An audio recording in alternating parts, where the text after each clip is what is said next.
क्या आपने कभी सोचा है कि जिस देश में हम रहते हैं उसमें इतने सारे रूल्स, इतने सारे लॉज किसने बनाए हैं? और अगर वो रूल्स या लॉज बनाए भी हैं तो आखिर उन रूल्स और लॉज को बनाने का कारण क्या है?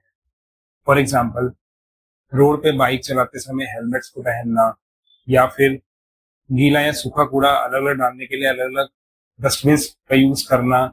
इसके अलावा ड्राइव करते समय कोई भी 4 व्हीलर या 2 व्हीलर ड्राइव कर रहे हैं रोड पे तो उसकी लिमिट सेट करना, या और भी बहुत सारे ऑर्डिनरी या रेगुलर नियम्स हो सकते हैं जो हम अपनी डेली लाइफ में फॉलो करते हैं। आखिर उनको बनाने का कारण क्या है? क्योंकि कोई रूल अचानक से चुटकी बजाते तो नहीं बन जाता। इसके पीछे एक बहुत लंबी और बहुत planned step by step recipe को फॉलो किया जाता है। तो आज हम एक बिल, एक लॉ कैसे बनता है उसके पीछे की एडवेंचरस जर्नी के बारे में जानेंगे। आइए शुरू करते हैं।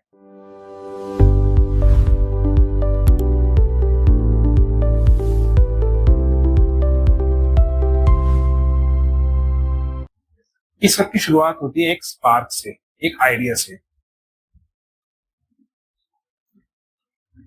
इमेजिन एक सिटी में लोग ये महसूस करते हैं या ऑब्जर्व करते हैं कि वहां जो स्ट्रीट एनिमल्स हैं उनको और बेहतर प्रोटेक्शन की जरूरत है। या फिर ये जो प्लास्टिक, हम दिन पर दिन प्लास्टिक का यूज कर रहे हैं, यूज बढ़ाते जा रहे हैं, उससे हमारे लोकल पार्क्स को, एनवायरनमेंट को बहुत ज्यादा नुकसान हो रहा है।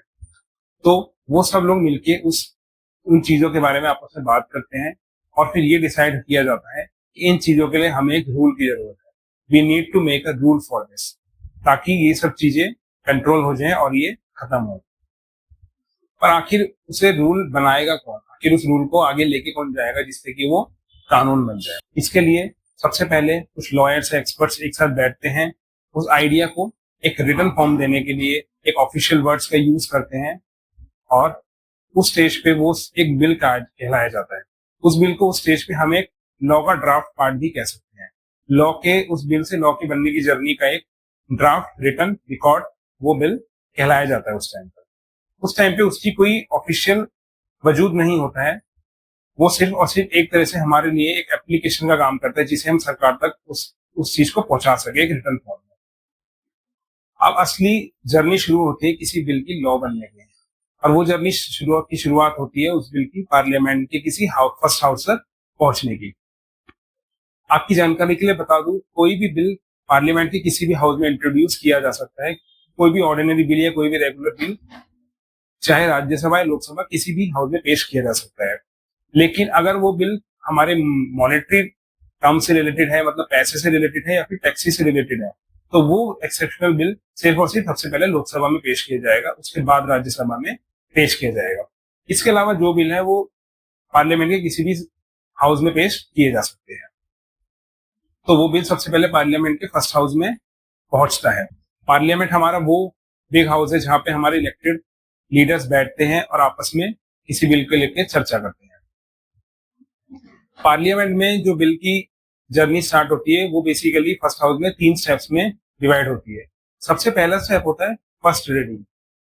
कोई भी बिल जब पार्लियामेंट के किसी हाउस में पेश होता है तो सबसे पहले उस बिल को सिर्फ एक रीड किया जाता है। वहां के एक्सपर्ट्स या वहां के लीडर्स उस बिल को रीड करते हैं। उस लेवल पे उस बिल को लेकर आपस में कोई भी आर्ग्यूमेंट या कोई भी डिस्कशन नहीं होता है। सेकेंड स्टेप होता है सेकेंड रीडिंग एंड डिबेट। इस स्टेप पर आके ही असली जादू शुरू होता है। फर्स्ट रीडिंग के बाद अब आपस में जो लीडर्स हैं, आपस में जो पार्टीज हैं, वो एक दूसरे के साथ डिबेट करती हैं, उस बिल्स के प्रोज एंड कॉन्स के बारे में डिस्कशन करती हैं। कोई कहता है कि ये बिल तो बहुत सुपर्ब है, बहुत अच्छा है, इसे तुरंत लागू कर देना चाहिए।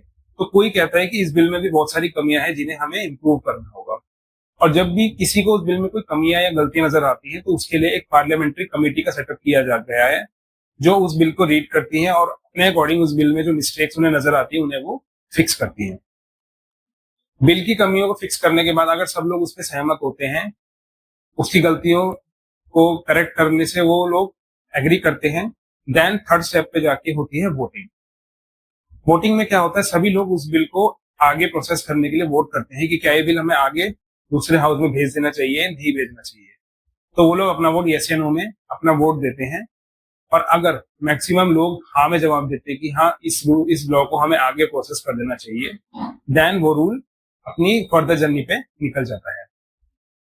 बिल की लॉ बनने का जो अगला पड़ाव होता है वो होता है पार्लियामेंट का second house.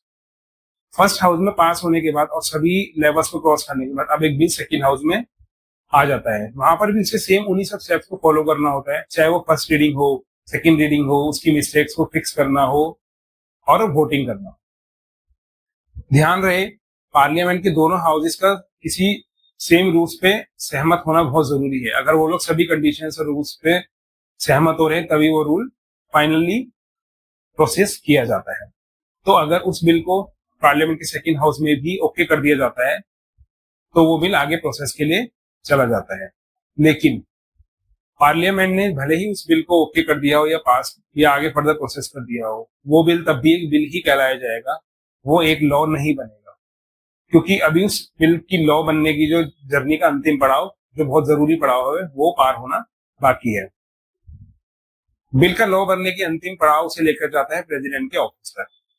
President of the country या फिर हम उस कंट्री के जो हेड होता है, अब वो बिल उस प्रेसिडेंट के पास पेश किया जाता है। देन उस कंट्री का प्रेसिडेंट उस बिल को रीड करता है फाइनल बार, और देन अगर उसे उन्हें ठीक लगता है तो वो फिर उस बिल पर अपने सिग्नेचर करते हैं। जिस सेकंड पेपर पर प्रेसिडेंट के सिग्नेचर चले जाते हैं उस बिल पे, उसी सेकंड वो बिल ट्रांसफॉर्म हो जाता है एक लॉ में, और वो लॉ उस लैंड का, उस कंट्री का एक ऑफिशियल लॉ घोषित कर दिया जाता है। अब सब लोगों को उसे मानना ही होता है। काफी इंटरेस्टिंग जर्नी थी ना एक बिल के एक लॉ बनने में, उसे किन किन पड़ावों में, किन किन जगहों का दरवाजा खटखटाना पड़ता है। आइए जल्दी से एक छोटी सी समरी से हम बिल की जर्नी को समझ लेते हैं। सबसे पहले जन्म होता है एक आइडिया का, फिर उस आइडिया को कुछ एक्सपर्ट्स एक रिटर्न फॉर्म देते हैं। उस रिटर्न फॉर्म को फिर पार्लियामेंट के किसी भी हाउस में पेश किया जाता है, जहां पे पार्लियामेंट में आपस में लोग फिर डिबेट्स करते हैं। डिबेट्स करने के बाद अगर वो बिल मेजोरिटी लोगों ने स्वीकार कर लिया होता है, देन उस बिल को पार्लियामेंट के सेकेंड हाउस में पेश किया जाता है। और अगर वहां पर से भी वो बिल पॉजिटिवली पास ओके हो जाता है, देन उस बिल को प्रेसिडेंट के सिग्नेचर के लिए रिकमेंड कर दिया जाता है। प्रेसिडेंट के बाद के सिग्नेचर के बाद, उनके रिकमेंडेशन के बाद ही वो बिल फाइनली एक ऑफिशियल कंट्री का लॉ डिक्लेयर कर दिया जाता है। लेकिन आखिर ये जर्नी इतनी लंबी और इतनी केयरफुल क्यों बनाई गई है? क्योंकि रूल्स बनाना तो बहुत आसान है, लेकिन उन रूल्स को सोच समझ के बनाना, लोगों की भलाई के लिए बनाना उतना ही जरूरी है। अब खाली रूल्स बना के हम बिना सोचे समझे उन्हें कंट्री में एप्लीकेबल नहीं कर सकते हैं, क्योंकि हम ये मेक श्योर करना चाहते हैं कि जो रूल्स बनाए गए हैं क्या वो सच में सोच समझ के बनाए गए हैं, क्या वो सच में लोगों की भलाई के लिए बनाए गए हैं, और क्या वो फेयर हैं। क्योंकि उन रूल्स पे ही, उन लॉज पे ही कंट्री का भविष्य टिका हुआ होता है। तो अगली बार जब भी देश में कोई रूल या लॉ बनाया जाता है तो आपको पता होगा कि उस रूल या लॉ के बनने के पीछे की असली जर्नी क्या है। Write down your question in the comments and stay tuned for more video.